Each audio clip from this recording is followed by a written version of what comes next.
Joining us this morning, Titania Jordan. Tatiana Jordan. Did I get the name right? Jordan? Titania. Titania.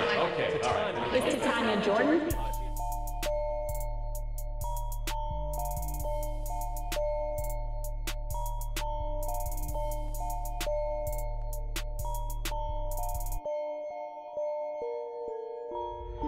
Welcome everyone, I'm Titania Jordan, this is Connect, and today I am so overwhelmed, honestly, to have an amazing man in my presence. His name is Steve Chamberlain, and we are about to hear so many amazing stories. So without further ado, I want to get into welcoming you. Thank you. And thank you for being here. It's a pleasure to be here. And so, your life story, and it's great because it's not final. It's still going. No, got a long ways to go. A long ways to go. Yeah. But up until this point, you have truly lived. And you said something just a few minutes off camera about following your heart. Right. Can you touch on that real quick before we get into the beginnings? Well, I can't tell you how many times that I've heard it from people that I know. I just turned 62, and I have very close friends, and some of them confide in me. And they tell me how miserable they have been in their working life, not their personal life, but their working life over the years. 30 years of doing something that you don't love and don't even like. No. And yet you just did it because you had to provide for your family or you felt that you needed the security. And so I have this saying, you know, at least for me, the heart won't lie.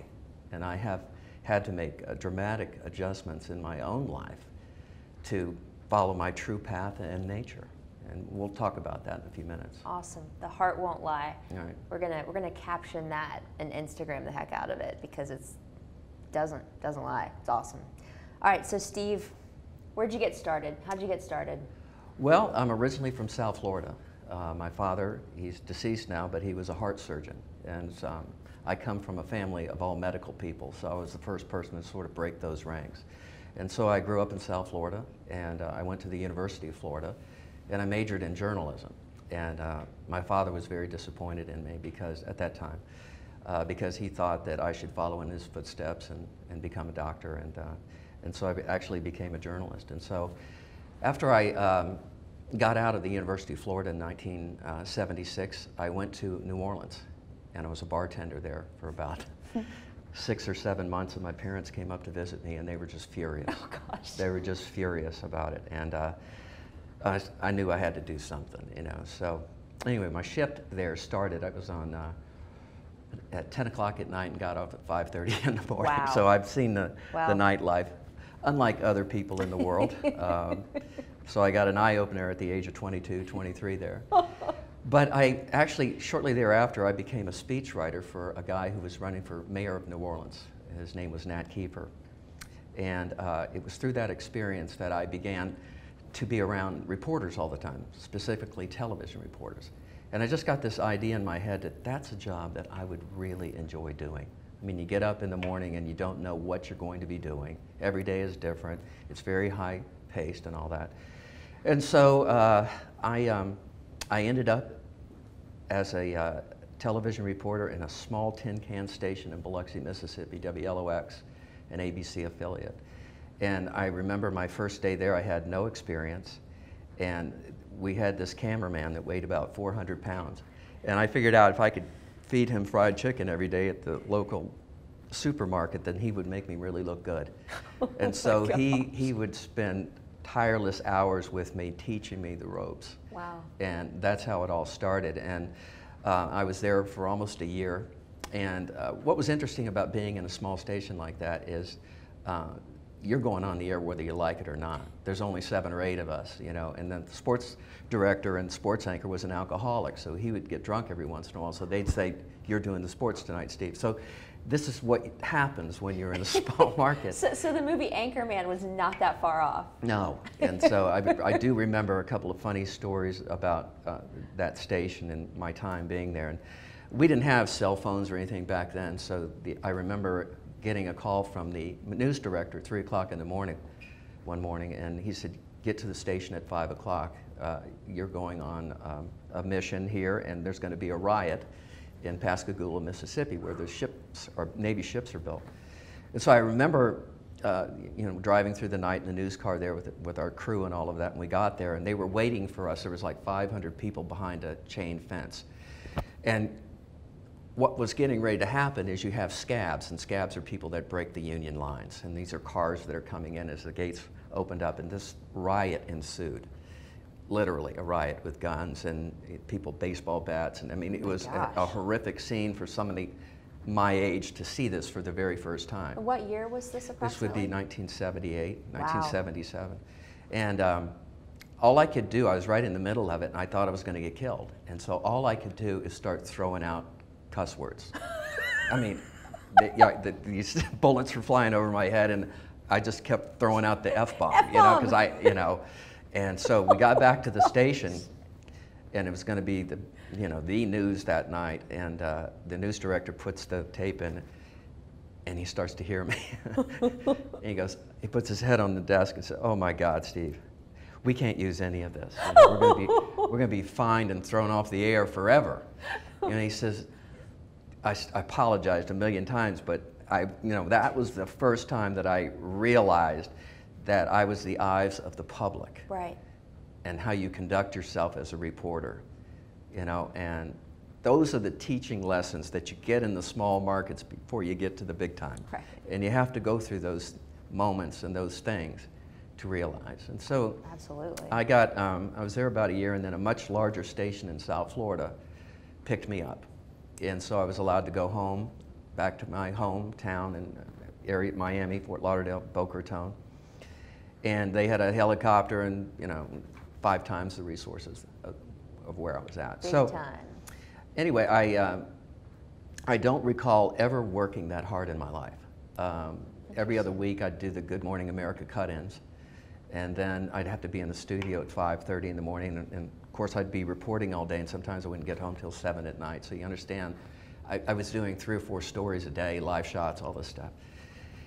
And I saw everything, and a lot of people will say this about South Florida. It's a very dramatic news market. Oh very, my gosh. very violent. And especially back in the early 80s. Right, you had the cocaine cowboys, the murder, I mean, it was plane crashes, I mean, the Mariel boat lift. I mean, it was a very, very interesting and active time to be a reporter. And, I did mutilation murder. I mean, I did everything that you can possibly imagine.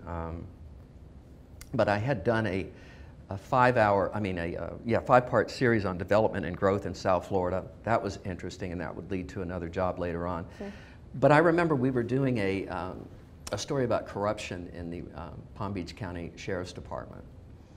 And I was getting ready to go on the air the first night of it. Our producer is a guy named Rome Hartman, who is now a producer for 60 Minutes. Wow. And Rome was guiding me in the whole thing. We're getting ready to go out on the set, and the owner of the news station, our station, came walking in, and he was a multi-millionaire, didn't know anything about television. But he looked at me, he says, "Chamberlain, Hartman, we're killing this story. Oh. We don't need trouble like that around here." And I was just like astounded, and I know Rome was, and Rome chased him out. And I remember getting in my car that night and saying, "I don't want to do this anymore. I don't want to do this anymore. I mean, I am literally killing myself." And I realized that it's a business. Mm-hmm. That's the very first time that I understood that television and television news is a business. Right. And it went off in my head that someday I want to be the owner. I want to be Alex Dreyfus, who walks in and tells somebody like me to kill it. Mm-hmm. And so I had done a 5-part series, as I said, on development and growth in South Florida. I got to know this guy who was the CEO of Arvida Corporation. Arvida is an acronym for Arthur Vining Davis. He was a very, very wealthy real estate magnate in the early 1920s and built a lot of South Florida. And that company, they owned the Boca Raton Hotel and Club. They were huge developers in Florida, throughout Florida. They owned Sawgrass, all the stuff in the Panhandle, in Orlando, certainly Boca Raton, Fort Lauderdale, Weston, Miami. And they hired me to be head of public relations for the Boca Raton division, and that changed my life. And I never looked back, and I really, I'd done my time, 3.5 years, that was enough of it. Mm-hmm. And I loved that company. We had a blast, and I was only there for 2 years. And in Atlanta, there was a very famous advertising agency here called Austin Kelly. Austin Kelly was originally from New York. His brother, Blaine Kelly, was the head of the Landmarks Group that built the King and the Queen building and built the building that you're in right now. But anyway, I hired Blaine to help us open up a new hotel. Excuse me, not Blaine, Austin, and his ad agency to help us open up a new hotel we had in South Florida. That's how I got to know Austin. And one day he took me to lunch and said, they're going to kill me down here, but my brother owns a big company in Atlanta and they want to talk to you about being head of marketing for the Landmarks Group. And so I did. And I couldn't believe how much money they paid me. I'd not made that kind of money ever. And I just thought, I'm doing it. You know, I'm just doing it. I'm throwing it all away, but I'm doing it. So I moved to Atlanta, and they were wonderful to me, and they were so nice to me. But we're going to go back to the heart won't lie. And I was in my early 30s, and I didn't enjoy it. I had all the money, and cars, all this stuff, but I really disliked working in commercial real estate. I know people that have made a fortune in that business, and God bless them, but it wasn't me. The reason I'm saying that is it's 4 white walls and a secretary, and you could hear a pin drop. And after the life that I have led, you know, so chaotic and unpredictable, and suddenly to be in a cocoon like this, it was just not me. And long story short, I took a 50% cut in pay to go work for this madman, Ted Turner. And I was, that was early June of 1983, and I was one of the people on the cable side. Cable television like CNN kind of works like a newspaper. Half the money's made in advertising, and the balance of the money is made in subscription fees. And so you had all these cable operators around the country that were paying us for carrying our networks, and that's what I did on that side. And I was there for 3 years and really enjoyed it, but then Ted Turner bought MGM in 1986. We bought the movie production company. It came with 5,000 motion pictures, Gone with the Wind, The Wizard of Oz, Citizen Kane, Casablanca, you name it. And so what happened is I just decided I wanted to be in the entertainment business and out of cable. And so they put me in charge of the distribution of those movies around the world, at that time in VHS and later on in DVD. And so people began to purchase movies like they had purchased books and records for years. And so I rose through the ranks. I became executive vice president of the company. We had revenues of about $500 million underneath me. I had 5 divisions, and yeah, I had a blast. And I would like to say this about Ted Turner. I mean, he wouldn't say it himself, but I would say this, there would be no Turner Broadcasting without him. You have to understand that the cable industry, at least back then, was really a utility. They didn't have any personality. It was really, we joked about it, but they were pole climbers. That's really what it was. And this guy with all this magic to him and bigger than life, he was the P.T. Barnum. And he gave cable TV a personality, and they rallied around him. And it's a phenomenal story, and even today people ask me, well, did you ever meet Ted Turner? And I go, what? Did you ever? Well, sometimes I met him 20 times a day. You know, unfortunately, I had an office that was right next to him, so he'd come in and scream at me all the time. But he was wonderful to me and for me, and I'm eternally grateful to him. And as I went through in life and worked for many famous people, he asked me one time, I saw him a couple of years ago, I said, hey, listen, yeah, they're famous, but no more famous than you. I'd already worked for the biggest of the big. Wow. So I wasn't scared of anybody else. That's huge, that confidence factor. Yeah. And so, as you would have it, and particularly in the entertainment business, it's very, very political. And in 1993, we had a major management change at the very top of the company. And so the new guy that came in made me miserable. And I ended up having to fire 100 people in my last year. People that 80% of them didn't need to be fired, but they wanted a complete change of the guard, and I was one of the executioners of it. So I I remember I couldn't go on anymore. It was really upsetting to me because I felt like this was my family. I'd hired most of these people. They sailed with me from the very first moment that we started Turner Home Entertainment. And so I ended up resigning from the company. And Ted Turner stepped in, and he really made it right. Good. I ended up staying around as a consultant for another year. They gave me all the stock and all of that. But that was, Titania, one of the lowest moments of my professional life because I felt like I was a failure. I thought somehow I'd let everybody down, that I couldn't continue, I couldn't control it. And it was a very depressing time for me. And there was an article about me leaving Turner in Variety magazine, which is a trade publication for the entertainment business. Yep. And a guy that I knew very well that lived in Los Angeles called me. And he was the #3 guy at Capitol Records in Los Angeles. And he says, "What is this baloney that I'm reading here?" Did he say baloney? Yeah, well, it was a little more pronounced than that. I appreciate that. Yeah. And he said, "You need to come out here next week. I'm going to introduce you to the top guys here at Capitol.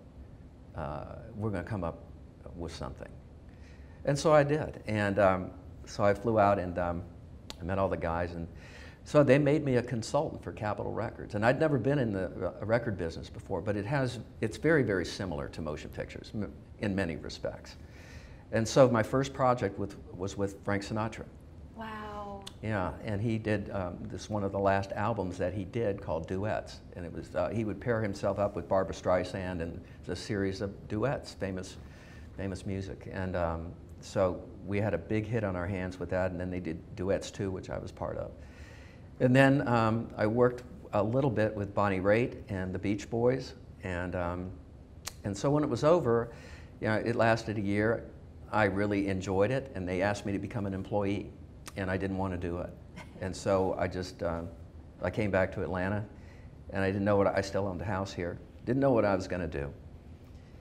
And about 3 weeks later, the phone rings, and it's Charles Koppelman's office. And Charles is the chairman of EMI. EMI has 7 major record labels, Capitol being one. Mm-hmm. Capitol Nashville, which is Garth Brooks, Janet Jackson, all these other people. I mean, so anyway, his secretary says, "Steve, Charles would like you to come to New York day after tomorrow. He wants to talk to you about something." And I said, "Sure." I'd never met him before. I mean, I obviously knew who he was, one of the top music people in the world, And so I flew up that day and went to his big office on Avenue of the Americas there in Manhattan. Big skyscraper, 42nd floor. And I walked in his office and there was nobody in there. Sure enough, he walks in 45 seconds later, and I'm staring at this airplane on his desk. It's like a G5. And he says, "That's my pride and joy right there." He owned one, and it's next to my wife and my children. He said, "That's my pride and joy." And I said, "Well, if it makes you feel any better, I flew up on coach this morning in Delta." So anyway, he said, "Steve, the guys at Capitol really like you, and I need to talk to you about something. So I want you to follow me into the conference room here. It's their board room, and there's this gigantic boardroom. Must have had 22 seats around this oval table. And I noticed that he had these easels stacked up. There's like 7 of them. They were all blank. And we sat down, and in walks the CFO of the company. She sits down, and I introduced myself to her. He said, "So I guess you're wondering why we have you here today." And I said, "Yeah, because I called the guys at Capitol. They know nothing about this." He said, "Well, they're going to know." He said, "But we're getting ready to do the biggest thing we've ever done in the history of music, and it's called the Beatles Anthology. And we're going back into the archives, and we're bringing out 3 brand new double albums of retakes of the music that they did. And in addition to that, the day John Lennon was killed, he recorded 2 songs on the piano. Oh. Yoko's patched it up with Paul, and the 3 of them, Ringo, George, and Paul, have gone back into the studio and completed those 2 songs, Real Love and Free as a Bird. Those 2 are going to lead the project. Wow. In addition, we've financed a 10-hour home video series of their life called the Beatles Anthology. And we just signed a massive deal with ABC Television, and over Thanksgiving of this year, 3 nights, 2-hour specials, so 6 hours. And then he leaned forward, looked at me, and he says, "You know something, Steve? I think we have the finest music executives in the world that work for this company." I know, because I hired them. He said, "But the Beatles don't see it that way. They don't like us. And they've always thought that we cheated them in royalties and so forth." And he said, "So, you know, we're just kind of tired of dealing with it." And they have demanded, through their holding company, Apple, that we hire an outsider to quarterback this whole thing. And so today, you are being interviewed for that position. You can imagine I'm in shock. So that's one of those moments where you're going to find out if you're a charlatan or not, or a pretender. Because this is it. This is it. This is the NFL. This is the Super Bowl. I've been training for this all my life. And either you know it or you don't. It's that simple. And so he handed me a pen. He said, "So why don't you start drawing this out for Terry and I?" So I got up, and it seemed like it was 10 hours that I was up there, but I probably was up there an hour and 15 minutes. And I remember how I did it, because it was very similar to being a television reporter and how I was going to approach the story. I was going to answer the question, who, what, where, when, why, and how. And I had it in my mind. And then I just drew it out that way. And I said, let me go back and get the facts straight as to what this is, you know, Right. the elements of it, and then I rolled with it. So I went through everything. I went through pricing, and I don't know whether you guys are familiar with bell-shaped curves, but this is, believe it or not, when a woman is in the supermarket with her child, there's various price points that she's resistant to. And so we knew what that was through all the research, so we knew how to price it. We knew the artists that they wanted to work with to do the covers Right. of it. These were people that they grew up with in England. Yeah. So those are the people who were hired to do that part of it. Then we would go back into the studio and clean up the music itself and make it Dolby, digital, all this stuff. And so there was like 100 different elements to it. So long story short, I finished that day, and he said to me, "I want you to come to Los Angeles with us, and we're going to go out next week, next Monday. So I want you to fly out, and I'm taking all this with me." He rolled up the easels, and he said, "I want you to do it again. Wow. And you're going to be in the Capitol building, and we're going to have our top executives from around the world in that room. And I want you to do what you just did for Terry and I." So I said, "Okay." And so I did. And so that night, I don't know how or why I did this, but I finished the presentation. There was probably 25 people in the room, the Capitol building. And I got my things, and they'd asked me a ton of questions, and I got my things, and I was just getting ready to go out the door. And I stuck my head back in, and I said, "Can I just say one last thing? You guys are going to go to #1 with or without me. I know that." I said, "But going to #1 isn't good enough for me. And I know that it's not good enough for the Beatles." And I said, "I'll look forward to hearing from you." I mean, you could hear a pin drop. I don't know how or why I said something like that, because that is not my character. But they asked me to be in my hotel room at 6 o'clock that night, and he would call me. Wow. And so Charles Koppelman called me, and he goes, "Well, don't you think that was a little dramatic, Steve?" I said, I apologize. No, he said, that's fine. He says, "You're in. You're in. It's unanimous." So he says to me, he says, "What do you want?" I said, "What do you mean what I want?" He says, "Well, obviously you got to move out here." And I said, "That's fine." And he said, "What do you want? How much money do you want?" So I'd never even thought about it. I just threw out the biggest number I thought I could get away with. And I said it. He goes, "Okay." I went, "Oh, man." You know, that's when I could have gotten double, but that's not, anyway, I would have done it for nothing because of what it was. But the end result was, we went to #1. We shattered every record you could shatter. We did $350 million in sales. Never to be repeated in the history of music. Oh, and today, you know, I laugh about it today, you couldn't do that project today. No. Because people don't buy music like that anymore. If you wanted Strawberry Fields, you had to buy the double album. You can't cherry pick it off Apple. So you know, we didn't have Napster yet, where people, you know, were stealing music and so forth. And so that whole part of my life restored a lot of confidence in me. That was the comeback for me. I felt, I was humiliated, actually, you know, through the Turner thing, especially in the end. And to get it all back like that, and you know, I felt like I'm not good enough at Turner, but I'm good enough for the biggest entertainers in the world. And I am driving their car. They're in the back seat. I'm driving it. Yes. And it just boosted me. And I just couldn't lose from then on. I just said, I can do it. I did it. I just did it. I'm back. I'm back.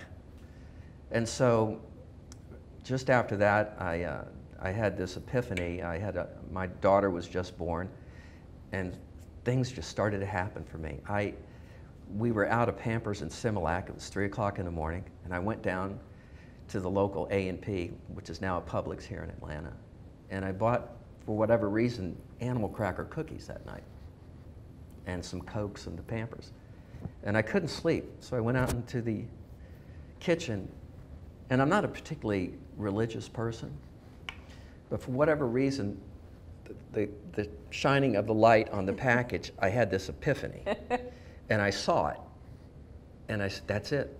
I'm going to produce a series of children's videos, programming called Animal Crackers, and it's going to be the story of the cookies that come to life for kids.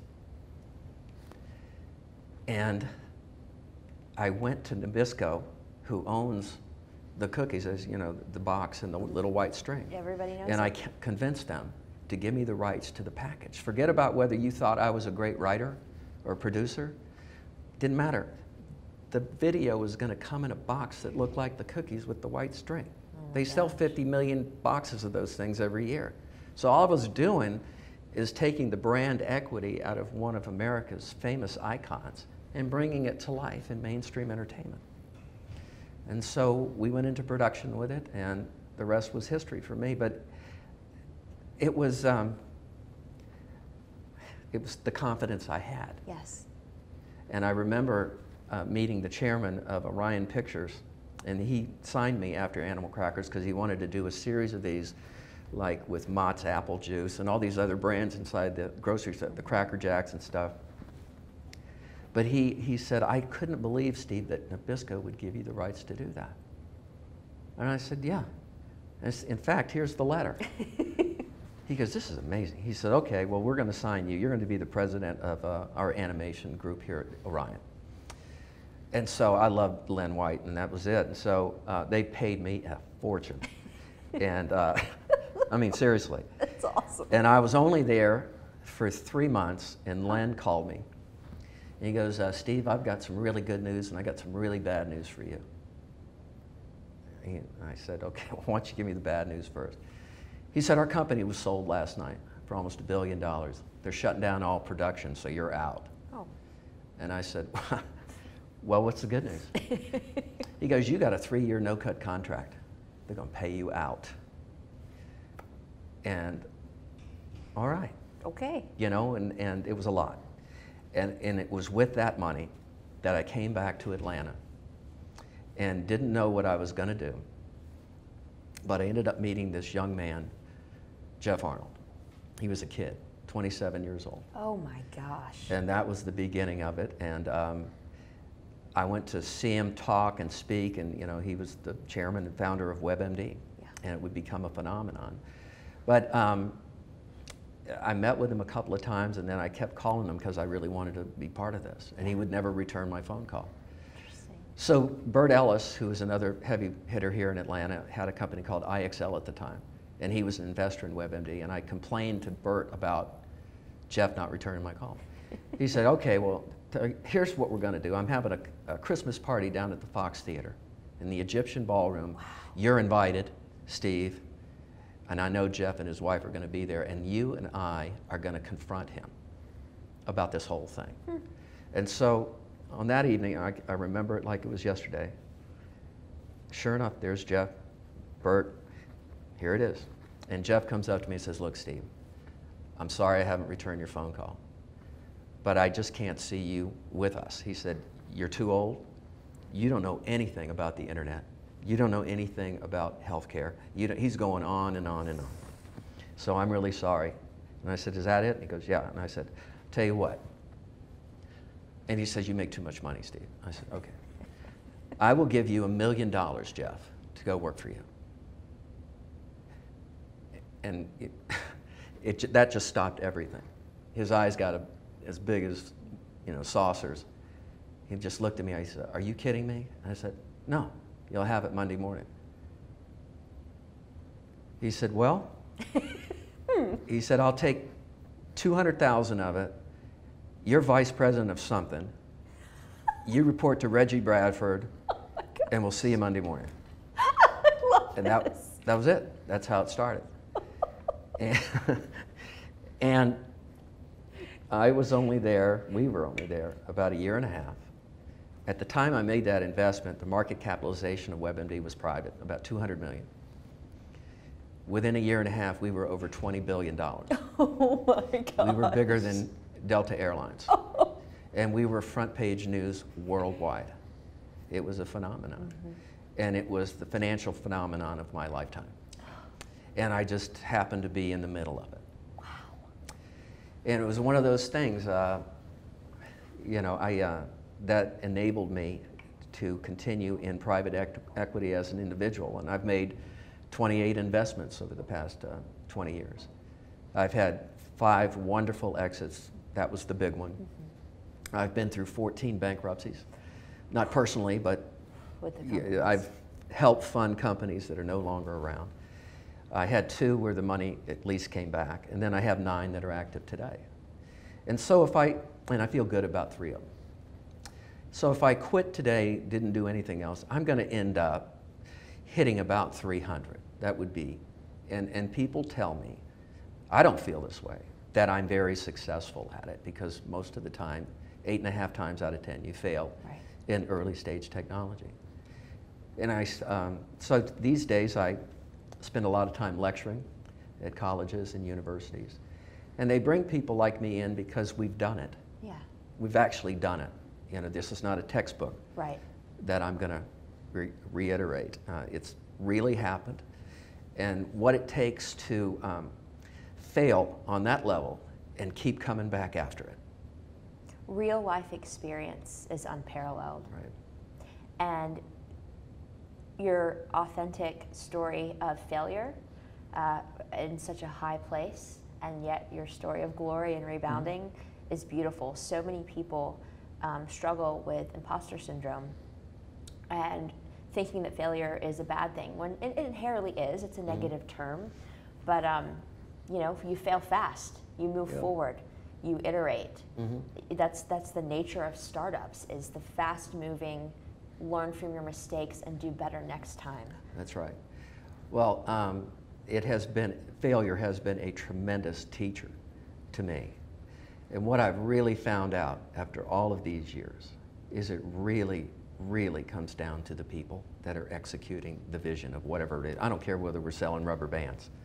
It's really comes down to the personality characteristics of those at the top. And I have seen this over and over and over again, and I have backed some of the smartest people that I've ever known, but they didn't make it, and they didn't have what it takes, and what it takes is to be able to be a great listener. Get your ego out the door. Surround yourself with people that are smarter than you, and listen to them. Things like that I learned along the way is time is not your friend in this business. No. Work ethic has an awful lot to do with it. If you think that you're coming in here and you're going to work 30 to 40 hours, you're not going to make it. It doesn't work like that. And I think the most important thing, along with the personality characters, is to have tremendous intuition. And by that, knowing when to get out and get out of the way. And very few people possess that. They get very emotional about it. They get attached to it. And I see this, and I've seen it a million times here in Atlanta. And you can't teach that. You can't teach it. I mean, every single one of them is going to be difficult when you do it. Every one of them. They all have their problems, innate problems. But together we usually figure out a way to get through it, But it is definitely a team effort, all the way from the investor group all the way down to the employee group. Have you seen some consistent themes amongst the companies that have made successful exits? I know you touched on those briefly, but I think that's the goal that everybody's searching for, is what makes that difference? Well, for me, I'm just a student of this whole thing. I mean, I read constantly. If you knew how much I read every day. I often say, I grew up in an era, my family, we had one color television set in the living room. And it had an antenna on it called rabbit ears. Yep. And if you went into the kitchen and got some aluminum foil and put it around there, for some electromagnetic reason, the reception was better. But you had three choices: ABC, NBC, and CBS, and maybe PBS. So that was it. And it was appointment television. So if you want to watch I Love Lucy, you better be there 7:30, that's it. Yep. And so that was my life. And I thought all along how simple that must have been for marketers, because that's all they had. And then along comes cable television in 1978, and HBO goes up on the satellite, and followed shortly by Superstation TBS. And today you have cable, and so you go home and DirecTV, whatever you have, probably have access to 300 channels and pay-per-view. So my point is, we've gone from 3 networks now to 300. Then with these students, I always say, imagine I'm going to put a very fragile glass globe in front of you. And I'm going to give you some gloves, and I'm going to give you a hammer, and I'm going to give you some eyeglasses. And I'm going to step away, and I'm going to ask you to hit that thing as hard as you can. And you do. And what happens? It shatters into thousands of pieces. That is a real-life demonstration of the internet and what has happened. 300,000. And so I thought, I'm going to spend the rest of my life combing through those shards of glass, trying to find the next opportunity for myself. Because if you really think about it, these brands are going crazy. I know you have a young son. I guarantee you he's sitting there looking on his iPad as he's watching TV. He's all over the place. All over the place. And so marketers have no choice but to follow your son and try to motivate him to do something on behalf of the brand. Yep, they have to cut through the clutter. They have to fight for share of eyeball like no one has ever had to in the history of the world. That's right. And so trying to make sense of that mess is really the opportunity. So whether it's fintech, which is real big right now, marketing science is just at the beginning stages, and social media, certainly cybersecurity, but these days I probably get called 4 or 5 times a week to look at something. And there's probably 50 people like me in Atlanta. And then you've got your private equity guys, and then you've got your VCs. And by definition, I've done deals on the low end of 25,000, and I've done them as high as 700,000. My average is probably 250 to 300. That's not a mom and pop. That's not a friends and family. We're taking big risk very early on in hopes that we're on the right train. And so that's what I've decided to do. I've been asked a million times, why don't you create your own fund, Steve? And my thinking on it is that it's a lot easier to hit myself when I fail than to have to go back and tell 25 limited partners that it didn't work out. Right. Well, it So just I'd doesn't rather seem like do your it style. Yeah, it's not my style. And the other thing that I have really learned, I don't do anything anymore where I'm not involved. I'm not saying I have to be on the board, Right. but I want to know what's going on. Absolutely. And I want to be able to do something to help this thing move along. And if I don't, I'm not doing it. And I learned the hard way with that. I've made some passive investments, and it just doesn't work for me. It doesn't work. I think that's wise. So can we talk about the active investments you have now? Yeah, I'm pretty excited about a couple of them. First up is a company called Insightpool. Insightpool. And I've been in it about 4 years now. I was introduced to Devin Wijesankar, who is our CEO and founder, by Alan Nance. Yes. And Alan asked me to meet with him. And I remember having coffee with Devin for the first time in the Starbucks.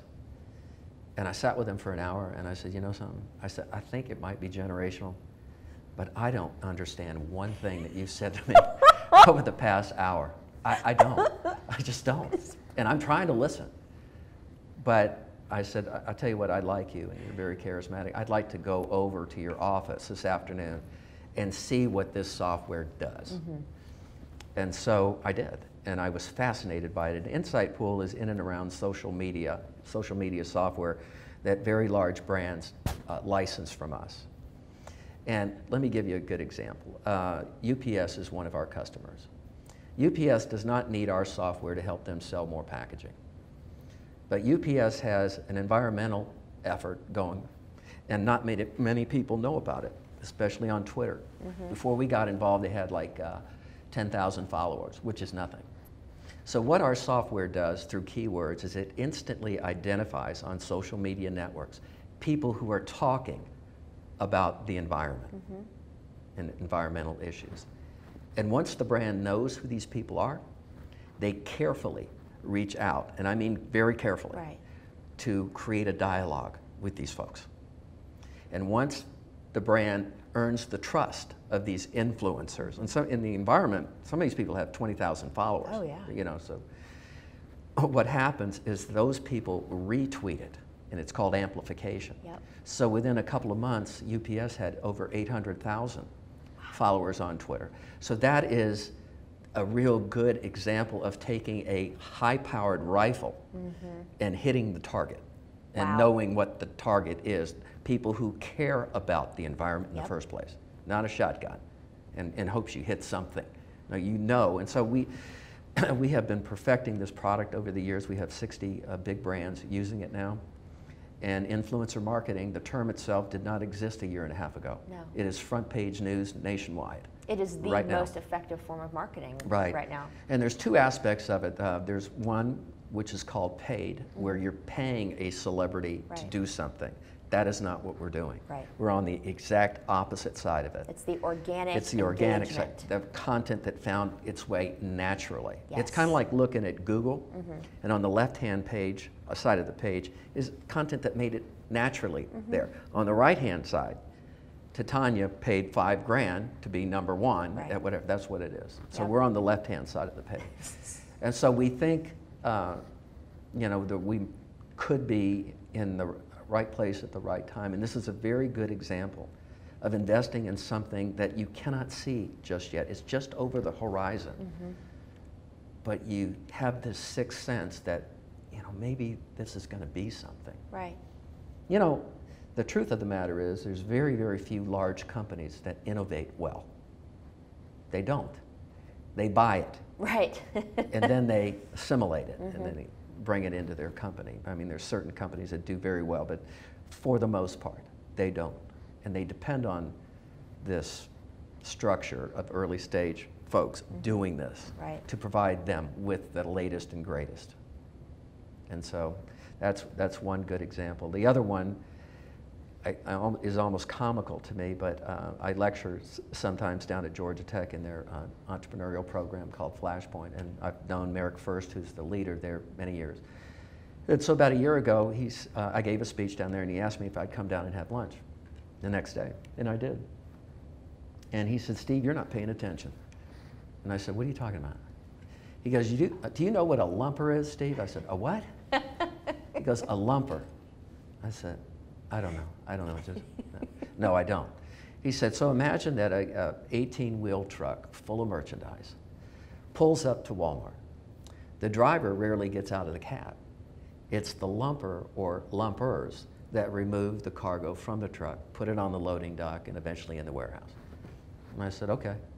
He said, and that happens 1.2 million times every single day in North America. I said, all right.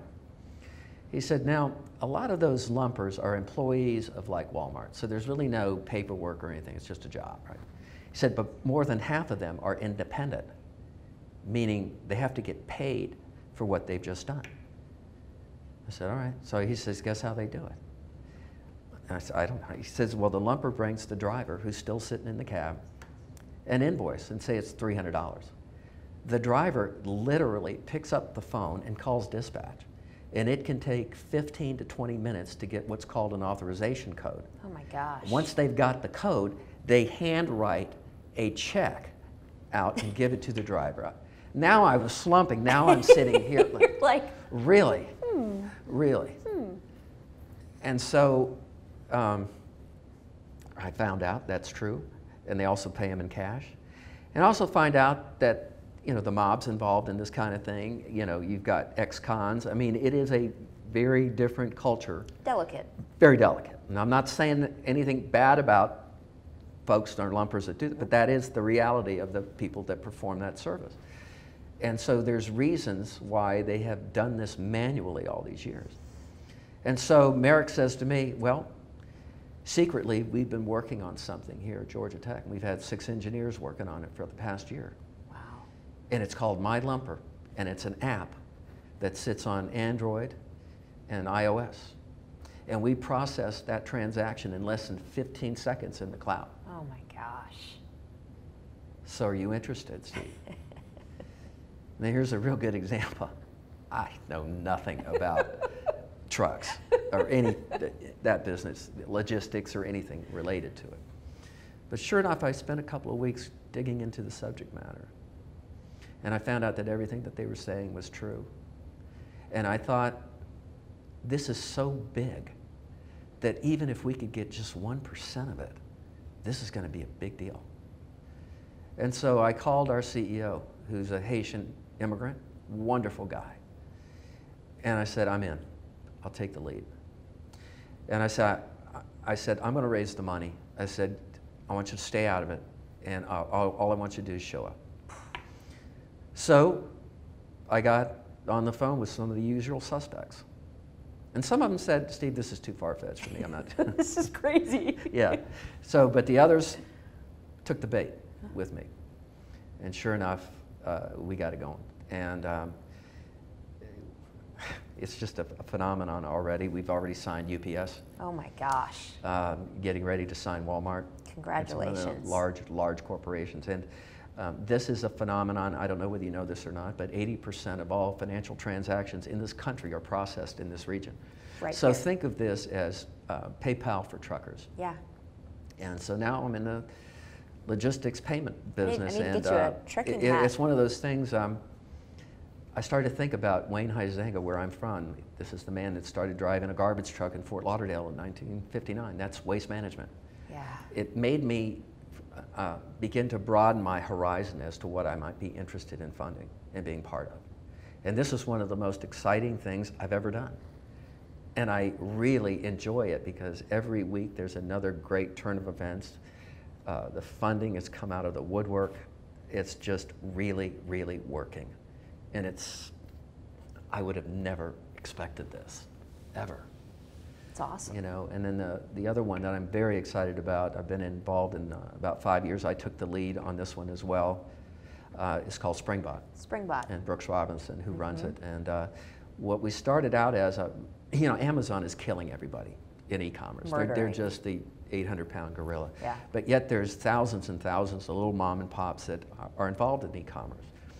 And the problem that the little guy has, if you went on and ordered a grill today on Amazon, they'd come back to you in about 15 minutes and say, would you like tongs with that or an apron or something? Right. And this is called semantic matching. They're using algorithms and trying to understand your purchasing pattern and your behavior. Yeah.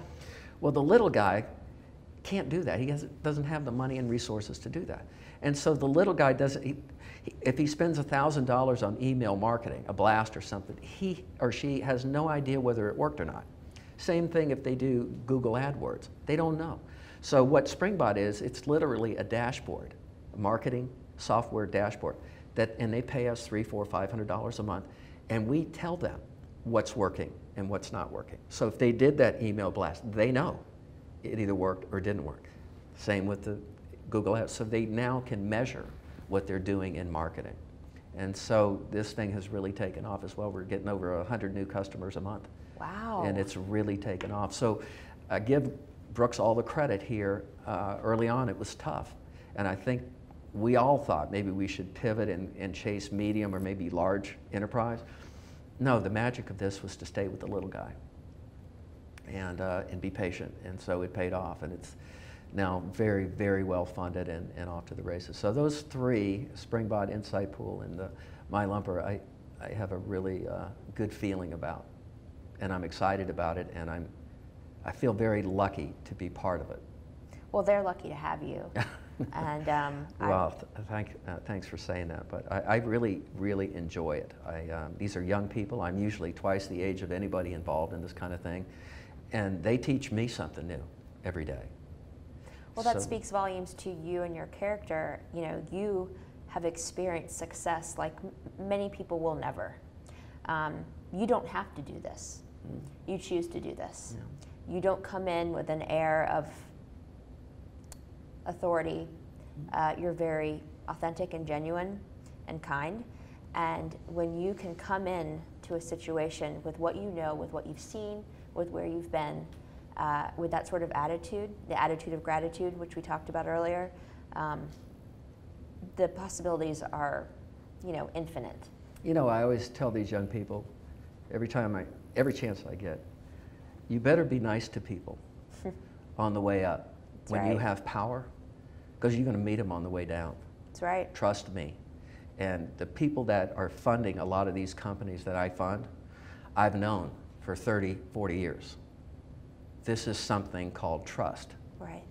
These are older people who have no idea what I'm talking about, but they're writing checks for $200,000, $300,000, $400,000, $500,000. So, you know, they're risk takers, but they want to be a part of the excitement if it works. Yeah.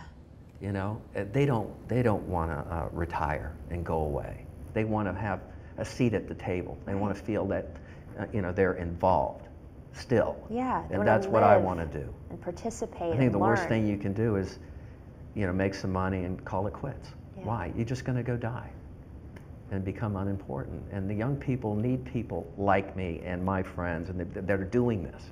The young people aren't going to raise the money. They can't get it. It's a fact. They don't. The first 5 rows of all these conferences, they don't have a nickel to rub together. So it's going to come from my ecosystem or somebody else's. And so that's the role that I'm playing, to make it possible in the first place, even to get a chance. Most of these things don't get funded. It's a fact. Well, and as much as technology accelerates and, you know, as far ahead as this young generation is, there's something to be said for the wisdom and life experience and certain truths that don't know a generation.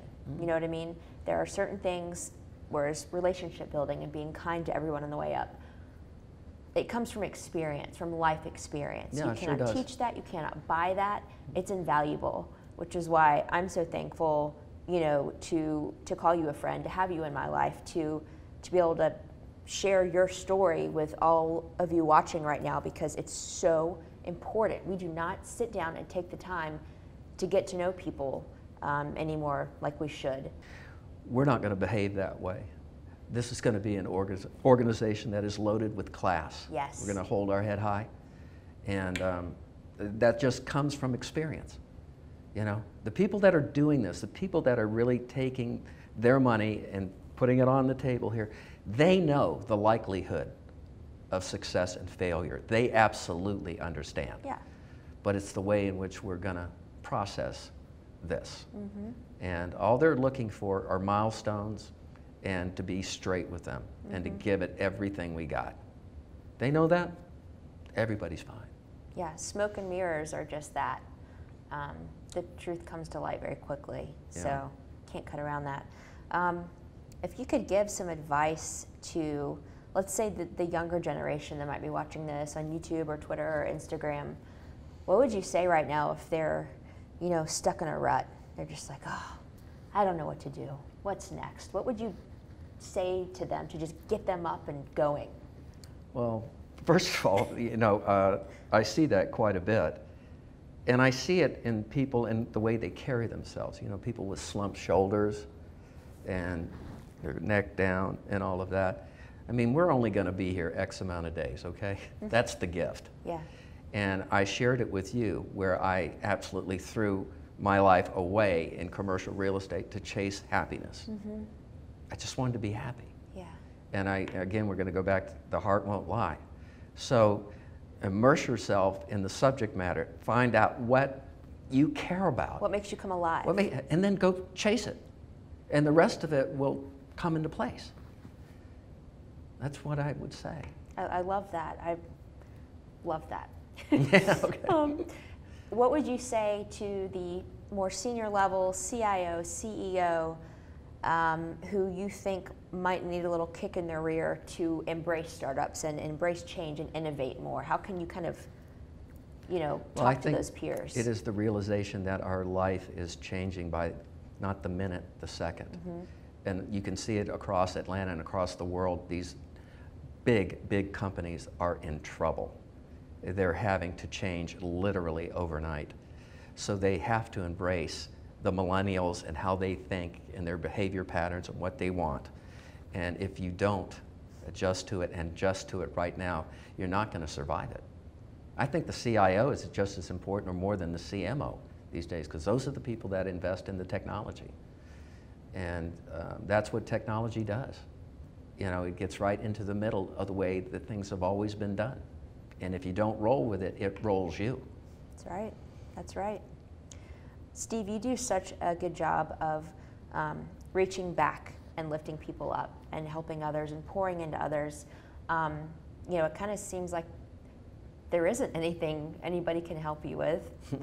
But if there is something that anybody watching out there could do for you, you know, please tell us. Like, what can we do for you? Well, keep me in the loop. You know, that's what makes me alive. You know, I mean, I'll talk to anybody.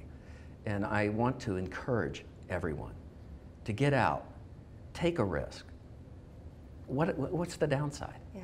You know, get up and make something happen. And that's the true magic of life. And that's what I would say to everybody. If you're not happy, change it. That's right. Right? That's right. Nobody's chaining you to the door. You know, make a move. Do something dramatic. I love it. Steve Chamberlain, it has been an honor. Thank you. Thank you so much. I think the world of you, Titania. So thanks for having me. Thank you.